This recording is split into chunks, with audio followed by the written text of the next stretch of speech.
जंग का दिन नजदीक आ रहा था तो महिष्मती सेना का सेनापति होने के नाते मैं डॉक्टर चैड गिल्स के साथ अपनी सेना का मुआयना करने निकल पड़ा।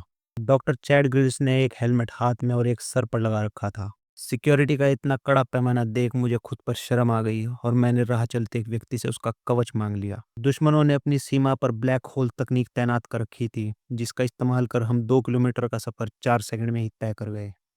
जंगे मैदान में घुसते ही हमने देखा कि एक बुढ़ाऊ हत्यारा एक मासूम हाथी को आग की लपटों से झुलसा रहा था और बाकी खड़े सभी जानवर ये तमाशा देख रहे थे।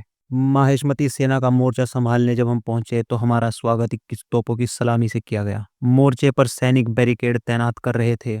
जंग में जाने से पहले दुश्मन का इतिहास जान लेना चाहिए, ऐसा मेरा बावर्ची बोलता है।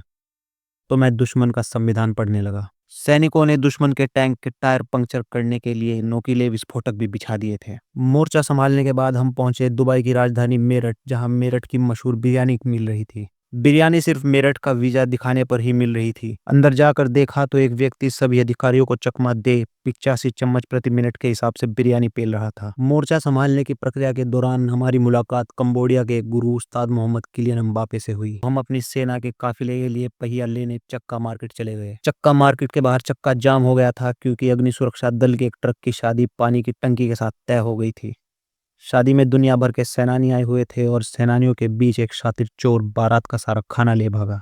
दुनिया में बढ़ रहे इतने अपराध को देख एस्किमो जोश ने ओडिन पुत्र थॉर बनने का निर्णय लिया और देखते ही देखते यगद्रासील प्रकट हो गया।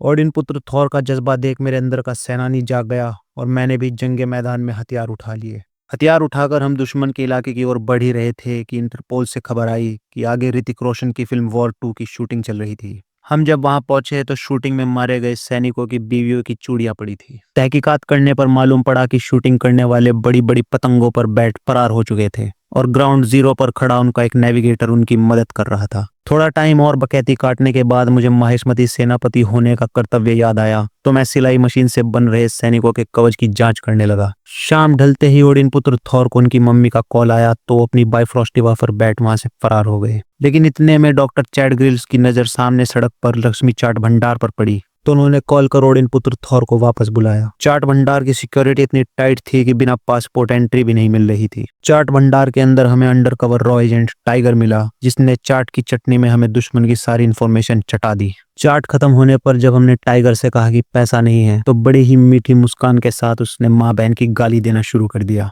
टाइगर से मिली इन्फॉर्मेशन जब हमने रॉ हेडक्वार्टर्स में फॉरवर्ड करी तो जंग का पलड़ा हमारी तरफ पलट गया और महिष्मती के लोग उसी पलड़े में नाचने लगे और अपना कर्तव्य पूरा कर हम अपने कबीले वकांडा वापस चले गए।